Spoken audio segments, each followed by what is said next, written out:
doing meditation, the more you will be able to witness your emotions, the more you will be able to detach from the emotions.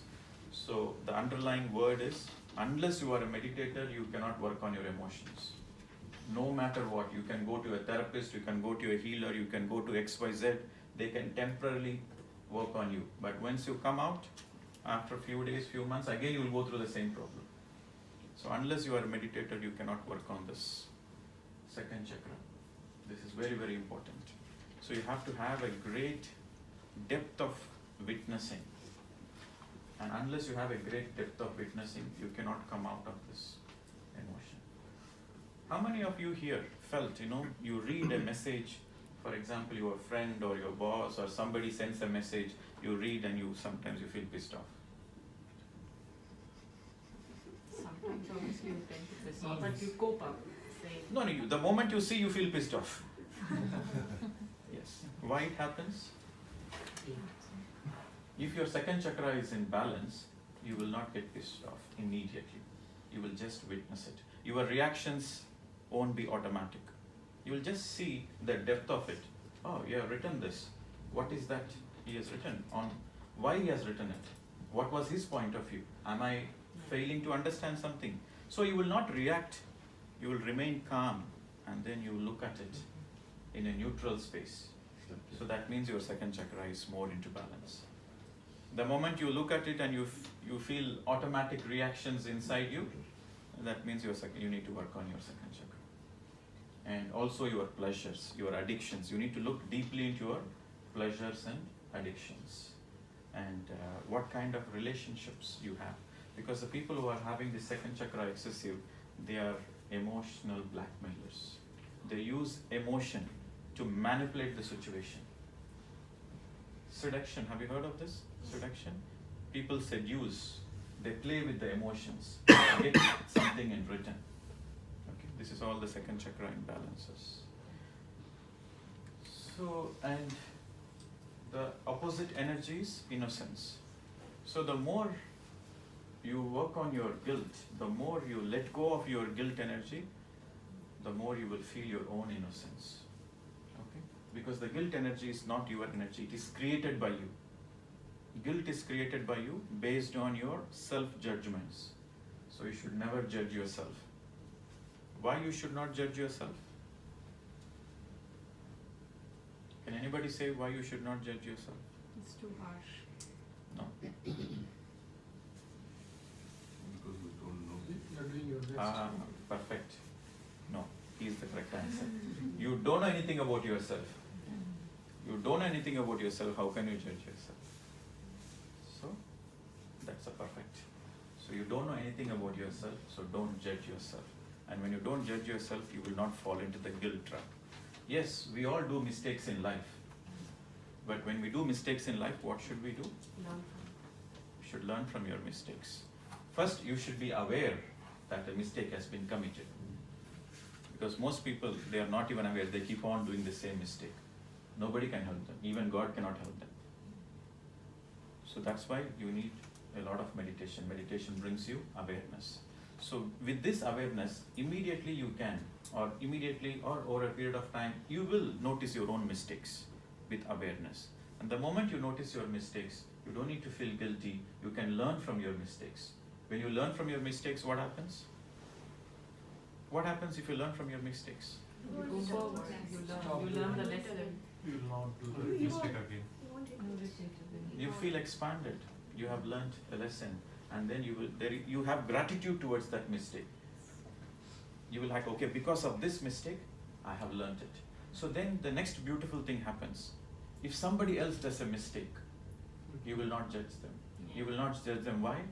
Because you know you learn from your mistake, and you will have this understanding, the other person will learn from his mistake. So there won't be any judgment to the outside person. Yes or no? Yes. You see how it is working? This is a deeper science. You need to look very deeply into it. The more you learn from your mistakes, the more you will stop pointing the blame at others. Because you have this understanding. Everybody has come to earth to learn lessons. And I have taken my own time to learn the lesson. So the other person also will take his own time to learn his lessons. Today's Rama, is none other than yesterday's Ravana. If you don't understand Rama and Ravana, they are mythological characters. Okay, Ravana is a demon, Rama is a god. Okay, so yesterday's demon is today's god. Today's demon, tomorrow's god. He will become. He might take his own time, but he will become. Yesterday's Ravana is today's Rama. Today's Ravana is tomorrow's Rama. Okay? So if you have this understanding, then all the judgment stops. This is very, very important. And the forgiveness comes. How does the forgiveness comes? You need to forgive yourself. If you're already feeling guilty, you need to forgive yourself. How do you forgive yourself? By understanding in that given situation the other person has done his best. So he has his own learning. So let him go through his own learning. And what is my lesson to learn in this process? So your focus is always on your lessons. Your focus is not on the situation. Your focus is not what the other person has done to you. Your focus is what is your lesson. Okay? So this is a very, very important chakra. You need to work on this. And the childhood emotional climate of the family affects this chakra. Especially in India, I don't know how the other countries are, especially in India, most of the families are emotionally entangled. Okay, too much of emotions, you know. The mother says, I am living only for you, or else there is no reason for me to live on the planet. The child goes through such emotional entanglement. My mother. That's it, gone. Second chakra damaged. And that damage goes through generations and generations. And then when this fellow grows up, he will expect mother in his wife. And the moment the wife speaks anything against the mother, you have spoken against my God. Finish. That's it. So this kind of emotional entanglements spoils the very fabric of the family setup. And these people, they don't know how to feel their own emotions. They cannot identify their own emotions. If everybody is happy, I am happy. I have seen people where the husband goes to work, nice work, traditional work, IT work, okay, earns a lot of money, comes home, gives the salary to the wife, and makes sure the family is happy, the wife is happy.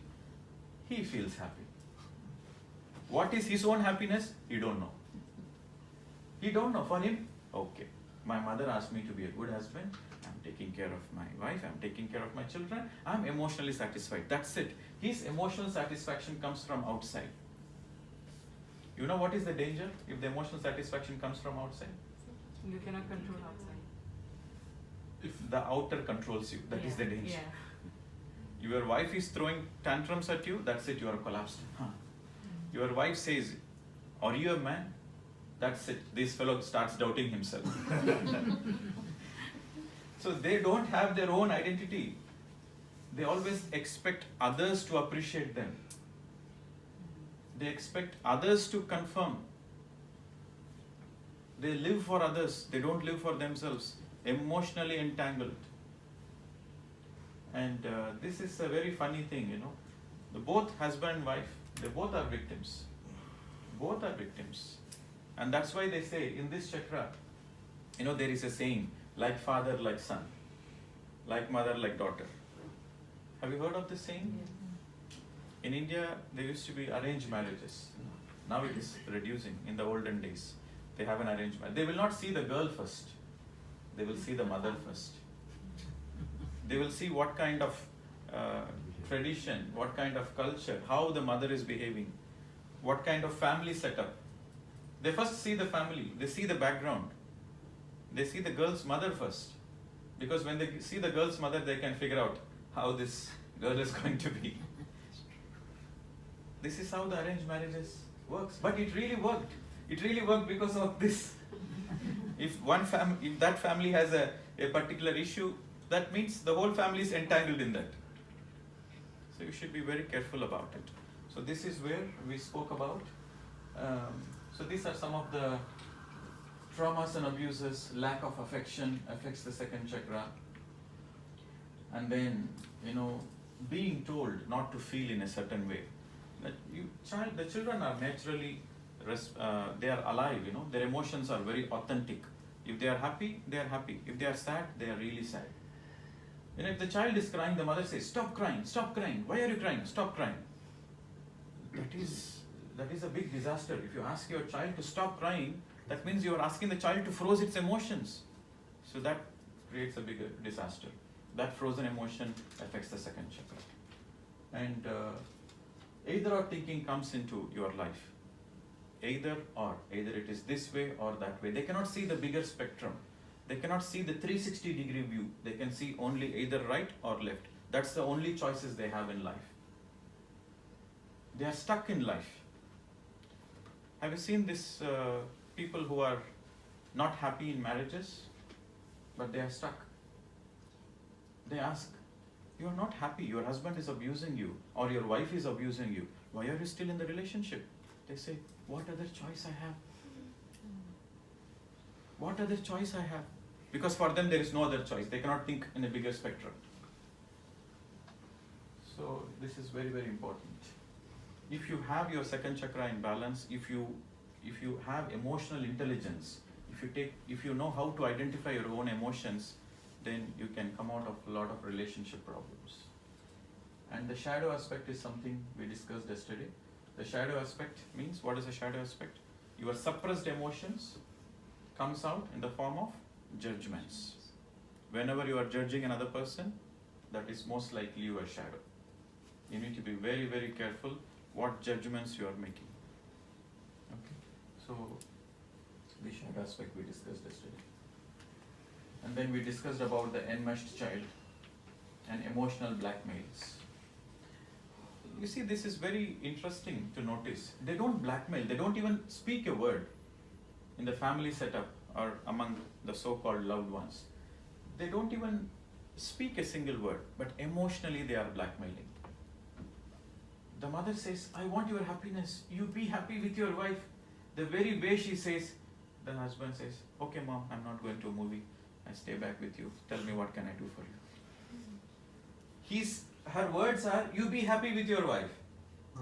But the energy says, how dare you are leaving me alone and you are enjoying with your wife.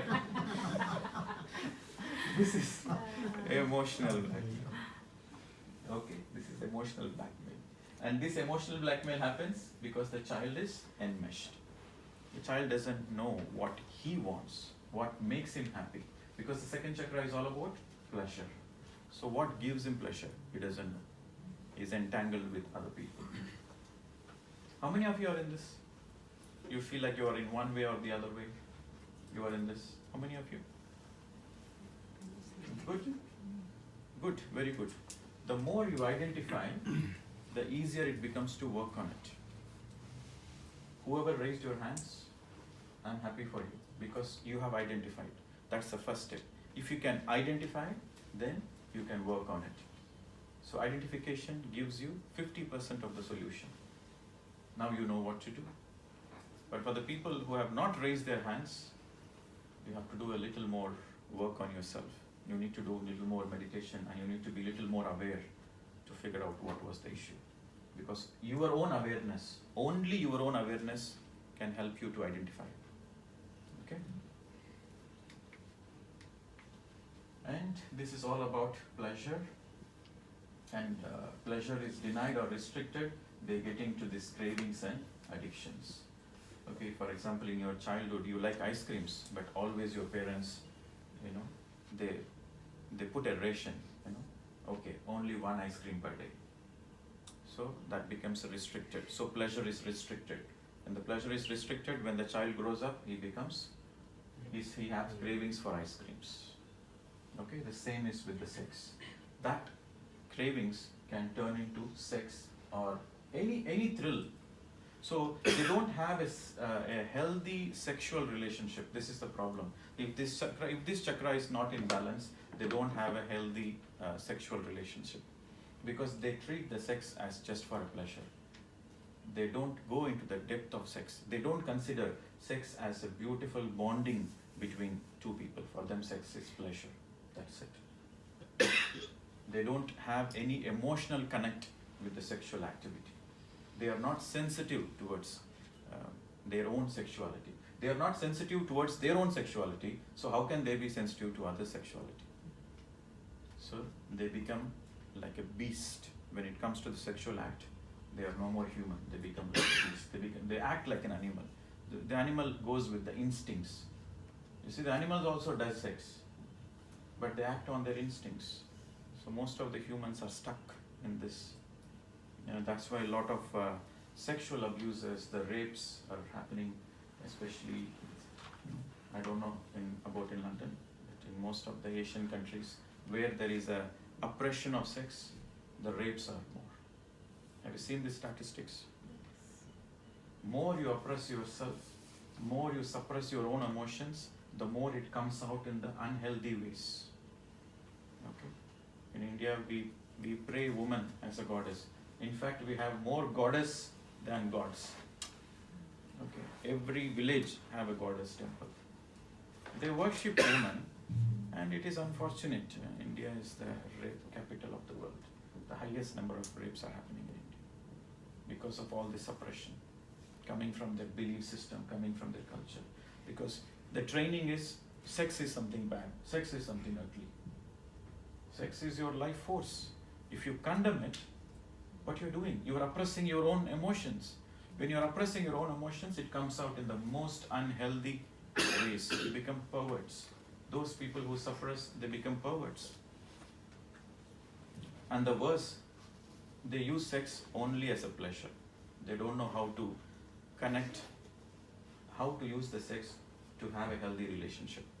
In fact, they don't enjoy sex in the first place. So this is something we need to look very deeply into it. And if a child goes through any kind of sexual abuse, even inappropriate touching, if the child has an inappropriate touching from any of the elders, it affects this chakra. And the deficient, if this chakra is deficient, you feel they are not interested in life. They are like moody people. They don't have passion towards life. And they don't have feelings. They are mostly like stone. Sometimes you feel like, are you a stone? Are you a wall? Do you have any feelings or emotions? No. They are frozen inside. And they have a very low emotional intelligence. What is emotional intelligence? Can anybody say what is emotional intelligence?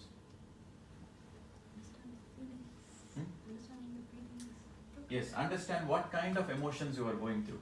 Like, okay, if you are sad, you are sad. If you are angry, you are angry. Okay, you are upset, you are upset. You are feeling excited, you are feeling joyful, you are feeling abundant. Okay, these are all the spectrum of emotions. But these people who are affected with this chakra, they have very low emotional intelligence. Either they are happy or they are not happy. That's it. They can't identify the variations of the emotions. So this is emotional intelligence. And a person cannot identify his own emotional intelligence. He nowhere can identify the other's emotions. Okay.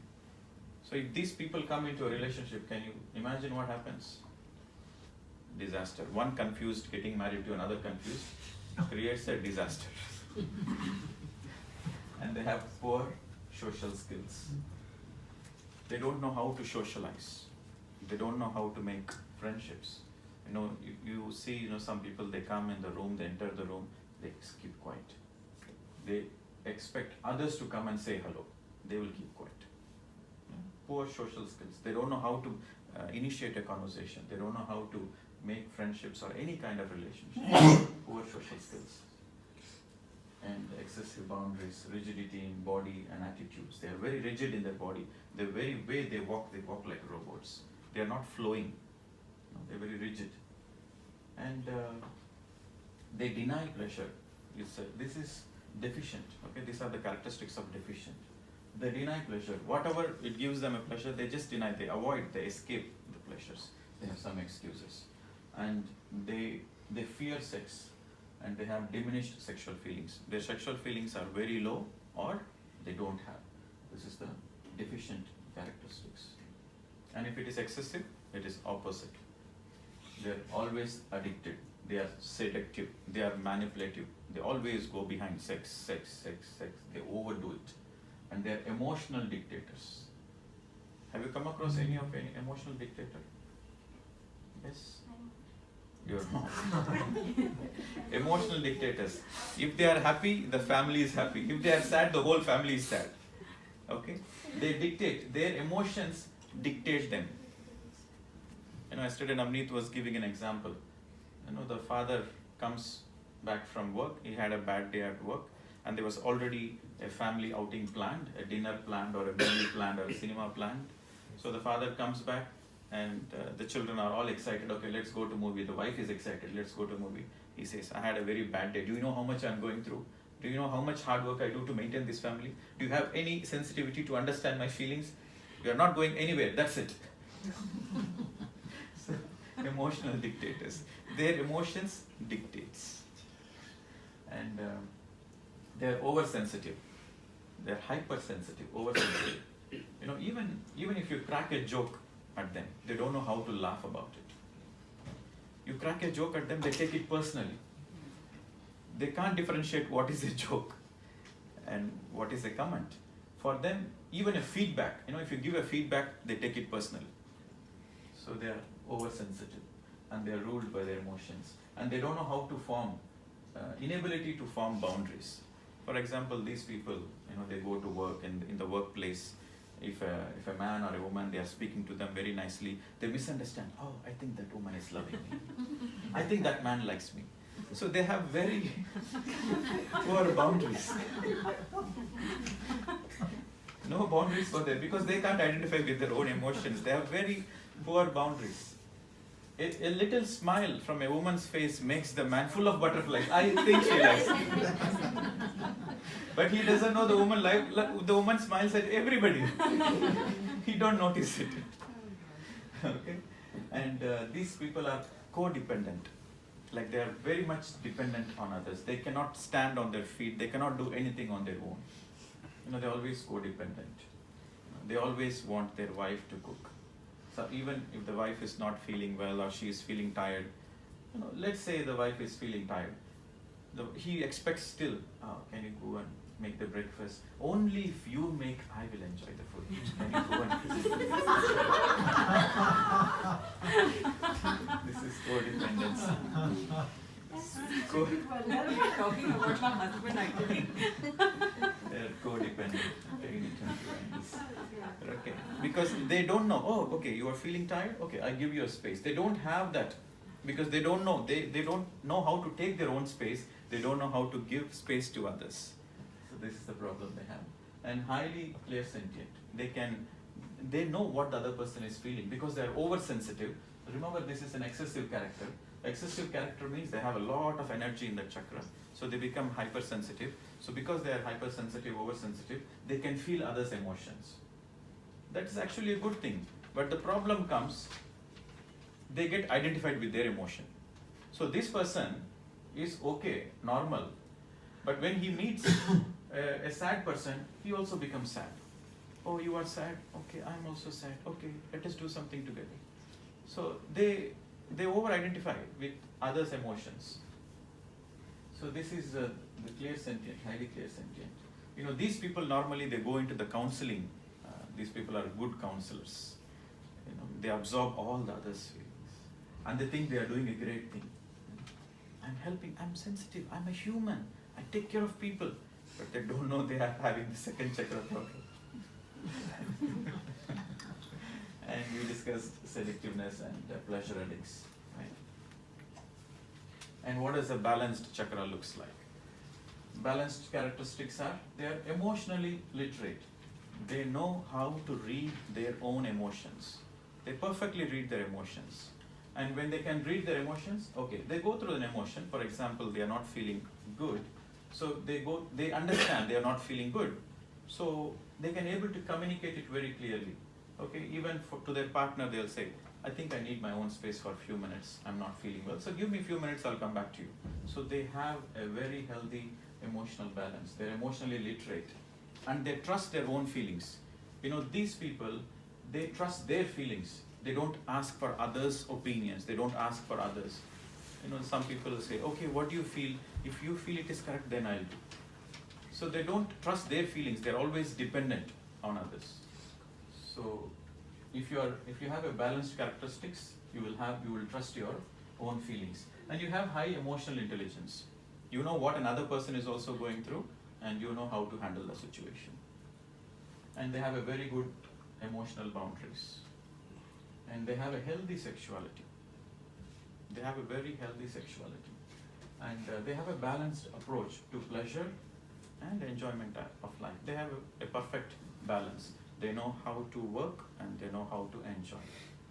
And they have a lot of passion for life, full of bubbling with passion. They have a lot of passion for life. So this is how it is if your chakra is balanced. And this is what we overall discussed. And the physical disorders, if this chakra is out of balance, so you have these kind of problems where your reproductive organs, your urinary system, and especially with the woman, if it is menstrual difficulties, they don't get periods regularly, that's something with the second chakra, and sexual dysfunction, and lower back pain, and deadness of senses, loss of appetite for food. They don't have any passion for food, they just simply eat food because I have to eat. They don't enjoy the taste, they don't enjoy the aroma. There are some people, if you ask how is the food, good. That's it, one word, good. They don't know how to describe the food. Wow, the food is yummy, the fragrance is good, the aroma is good. Oh, what spices do you use? So they go into the detail of it. So they have really passion for life. They enjoy their life. They know how to enjoy their life. And so these are all the physical symptoms you can notice. All right. So this is what so far we discussed yesterday. So this was a quick recap for the people who have missed yesterday. So this is for them.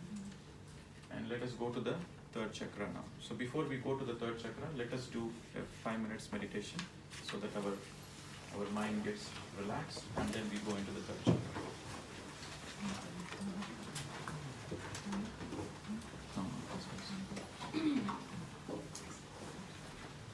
Please remove your specs and close your eyes.